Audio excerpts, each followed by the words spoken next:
London का प्रसिद्ध कैक्सन hall लोगों से खचाखच भरा हुआ था। उस दिन ईस्ट इंडिया एसोसिएशन और रॉयल एशियन सेंट्रल सोसाइटी की संयुक्त बैठक थी, जिसका प्रमुख अतिथि था ग्रेट ब्रिटेन का शीर्ष नौकरशाह सर माइकल ओडवायर। उसे मंच पर सभा को संबोधित करने के लिए आमंत्रित किया गया। तालियों की गड़गड़ाहट के बीच माइकल ओडवायर मंच पर आसीन होने ही वाला था कि अनायास ही सभा में बैठा एक व्यक्ति उठ खड़ा हुआ और इससे पहले कि कोई कुछ समझ पाता, उसने अपनी ओवरकोट में छुपी रिवॉल्वर निकाली और माइकल ओडवायर पे तड़ातड़ 2 गोलियां चला दी। ओडवायर के प्राण पखेरु तत्क्षण ही उड़ गए और पूरे कक्ष में भगदड़ मच गई, लेकिन वो व्यक्ति भागा नहीं। उसने तत्कालीन secretary of state for India Lord Zetland पर भी 2 गोलियां चलाई, जिससे वह गंभीर रूप से घायल हो गया। जब पुलिस ने उसके हाथों में हथकड़ियां डाली तो भी वह विचलित नहीं हुआ। अपना मस्तक गर्व से उठाए वह व्यक्ति मां भारती को अपना सर्वस्व अर्पण करने चल पड़ा। यह कहानी है उस वीर हुतात्मा क्रांतिकारी सरदार उधम सिंह कंबोज की, जिन्होंने 21 वर्षों की अथक तपस्या के उपरांत जलियांवाला बाग नरसंहार के प्रमुख दोषियों में से एक माइकल ओडवायर को उसी के देश में घुसकर मार डाला। नमस्कार, मैं हूं अतुल मिश्रा और आज अनटोल्ड हिस्ट्री के इस संस्करण में आपके समक्ष लेकर आया हूं कथा वीर हुतात्मा उधम सिंह की, जिन्हें कई लोग राम मोहम्मद सिंह आजाद के नाम से भी जानते थे। 26 दिसंबर 1899 को इनका जन्म पंजाब के संगरूर जिले के सुनाम नामक नगर में हुआ था। नाम रखा गया था शेर सिंह। यह 2 वर्ष के भी नहीं हो पाए थे जब इनकी माताजी चल बसी। इनके पिता सरदार तहल सिंह जम्मू उपल्ली ग्राम के पास रेलवे क्रॉसिंग पर चौकीदार की नौकरी किया करते थे। कुछ ही वर्षों के उपरांत तहल सिंह का भी निधन हो गया और शेर सिंह और उनके बड़े भ्राता मुक्ता सिंह दोनों ही अनाथ हो गए।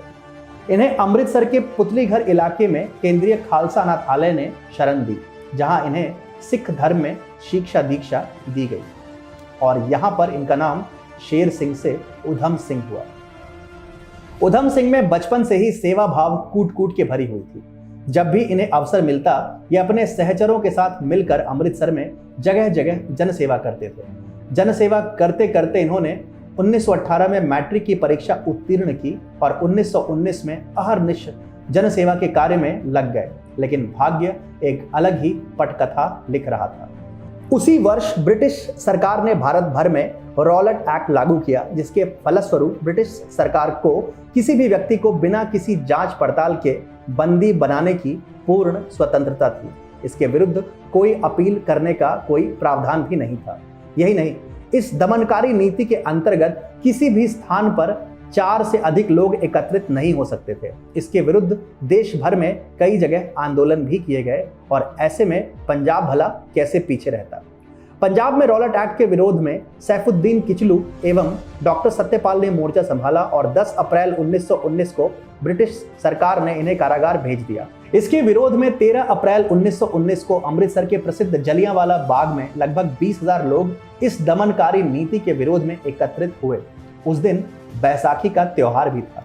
विरोध और आस्था के इस सम्मेलन में 20 वर्षीय उधम सिंह और उनके साथी सम्मेलन में आए लोगों को पानी पिला रहे थे, लेकिन कुछ ही क्षणों में मानो परिदृश्य ही बदल गया।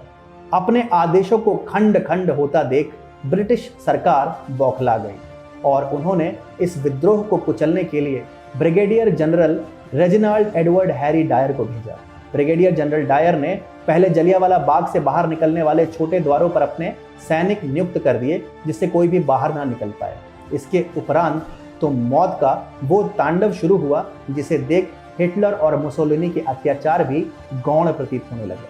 निशस्त्र और पूर्णतया शांत भीड़ पर गोलियों की वर्षा आरंभ हुई। इस नरसंहार में कोई भेदभाव नहीं था। स्त्री, पुरुष, बालक, वृद्ध, रोगी, विकलांग सब अंग्रेजों की गोलियों के लक्ष्य पर थे। जलियांवाला बाग शवों से पट गया था। लोग प्राण रक्षा के लिए एक कूप में छलांग लगाने लगे। कुछ देर में वो कूप भी शवों से पट गया। सरकारी गणना के अनुसार 379 लोग मारे गए थे और 1100 लोग आहत हुए थे, पर स्थानीय लोगों के अनुसार 1500 से अधिक लोगों की जनरल डायर और उसके सैनिकों ने नृशंस हत्या कर दी थी। इस भयावह दृश्य को स्वयं उधम सिंह ने अपने नेत्रों से देखा था और उनके मानस पटल पर 2 नाम हमेशा के लिए अंकित हो गए, ब्रिगेडियर जनरल डायर और पंजाब के तत्कालीन उपराज्यपाल माइकल ओडवायर, जिन्होंने इस नरसंहार को न केवल अपनी स्वीकृति दी बल्कि इसके उपरांत ब्रिगेडियर जनरल डायर के कुकृत्यों का सार्वजनिक रूप से समर्थन भी किया था। ब्रिगेडियर जनरल डायर को कुछ जगहों से समर्थन मिला, पर नरसंहार की सार्वजनिक भर्त्सना होने के फलस्वरूप डायर का निष्कासन हुआ, परंतु कुछ सूत्रों के अनुसार डायर को इसके बदले एक बड़ी राशि पारितोषिक स्वरूप मिली थी। नरसंहार के 8 वर्ष उपरांत 1927 में डायर विभिन्न प्रकार के रोग, मुख्यतः हृदय के दौरे से पीड़ित हुआ और अंततः तड़प तड़प कर मर गया। परंतु माइकल ओडवायर न केवल जीवित था बल्कि जलियांवाला बाग के कुकृत्यों के लिए उसे ब्रिटिश सरकार से नाइटहुड की उपाधि भी मिली। ओडवायर ने जलियांवाला बाग नरसंहार के प्रति कभी कोई दुख नहीं जताया और यह बात उधम सिंह कभी विस्मृत नहीं कर पाए थे। अब उधम सिंह के जीवन का केवल एक लक्ष्य था, माइकल ओडवायर का वध कर जलियांवाला बाग में मारे गए हजारों निर्दोषों का प्रतिशोध लेना। इसके लिए उन्होंने गदर पार्टी की सदस्यता ग्रहण की और 1924 आते आते इन्होंने विदेश में विभिन्न देशों में भारतीय स्वाधीनता के लिए लोगों को प्रेरित करना आरंभ किया। अपनी पहचान गुप्त रखने के लिए इन्होंने कई नाम भी ग्रहण किए, जिनमें से प्रमुख थे उदय सिंह, फ्रैंक ब्राजेल इत्यादि। 1927 में भगत सिंह और चंद्रशेखर आजाद ने उधम सिंह को भारत आकर स्वाधीनता संग्राम में अपना सहयोग देने का निमंत्रण भेजा।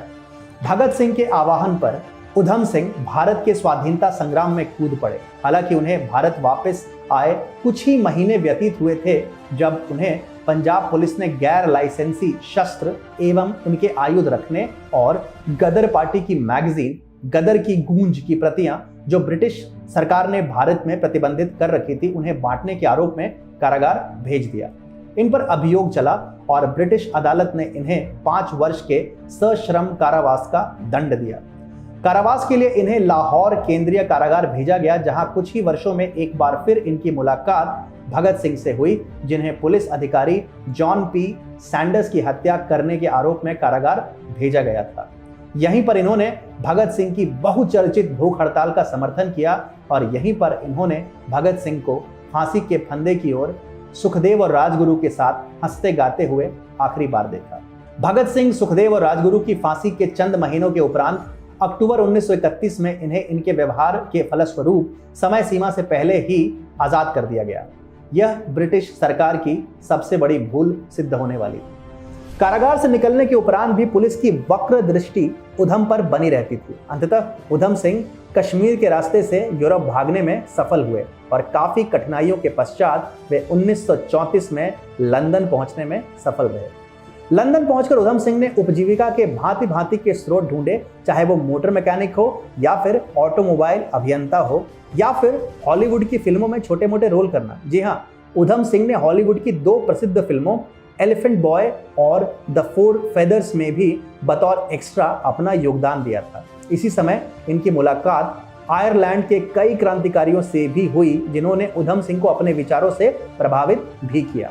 परंतु इतना विविध जीवन जीने के बाद भी उधम सिंह अपने लक्ष्य से लेश मात्र भी नहीं डिगे थे। उनके हृदय में अभी भी माइकल ओडवायर का जीवित होना शूल की भांति चुभता था। वे सदैव उस क्षण की प्रतीक्षा में रहते थे जहां वे माइकल ओडवायर का वध कर जलियांवाला बाग का प्रतिशोध ले सके और अंततः 13 मार्च 1940 को उन्हें यह सुअवसर मिल ही गया।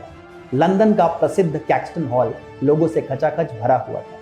उस दिन ईस्ट इंडिया एसोसिएशन और रॉयल एशियन सेंट्रल सोसाइटी की संयुक्त बैठक थी, जिसका प्रमुख अतिथि था ग्रेट ब्रिटेन का शीर्ष नौकरशाह सर माइकल ओडवायर। उसे मंच पर सभा को संबोधित करने के लिए आमंत्रित किया गया।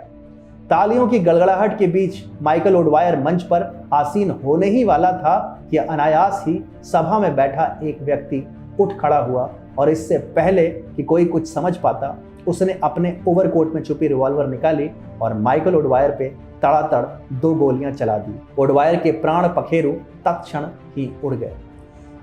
माइकल ओडवायर को धराशायी करने के पश्चात उधम सिंह को ब्रिक्सटन प्रिजन ले जाया गया, जहां उन्होंने 42 दिन तक भूख हड़ताल की और जेल प्रशासन को उन्हें बलपूर्वक भोजन खिलाना पड़ा। उधम सिंह पर ओल्ड बेली के सेंट्रल क्रिमिनल कोर्ट में अभियोग चलाया गया और इनसे ओडवायर को मारने का कारण पूछा गया तो वीर उधम सिंह ने कुछ इस प्रकार उत्तर दिया।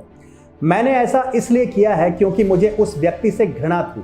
वो मेरे देशवासियों के विश्वास को कुचलना चाहता था, तो मैंने उसे कुचल दिया। पूरे 21 वर्षों तक मैं प्रतिशोध के लिए प्रयासरत था। मैं प्रसन्न हूं कि मेरा कार्य पूर्ण हुआ। मुझे मृत्यु का कोई भय नहीं। मैं अपने देश के लिए मृत्यु को वर्ण करने जा रहा हूं। मैंने अपने देशवासियों को ब्रिटिश राज में भूखे मरते देखा है और इसी के विरुद्ध मैंने अपना शस्त्र उठाया है।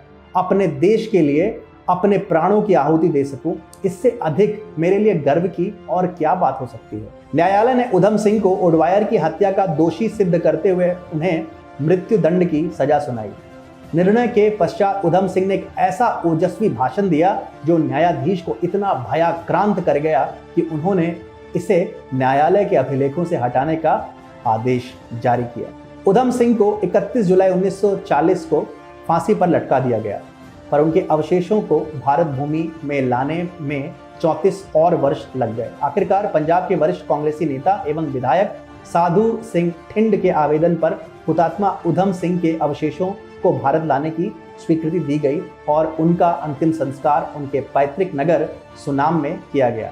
ये थी कहानी शौर्य की, कहानी शपथ की, कहानी वीरता और देशभक्ति की, और कहानी जलियांवाला बाग में हुए नृशंस हत्याकांड के प्रतिशोध लेने वाले हुतात्मा वीर सरदार उधम सिंह की। ऐसी ही कहानियां लेकर आता रहूंगा मैं आपके बीच अनटोल्ड हिस्ट्री के आगे के अंकों के साथ।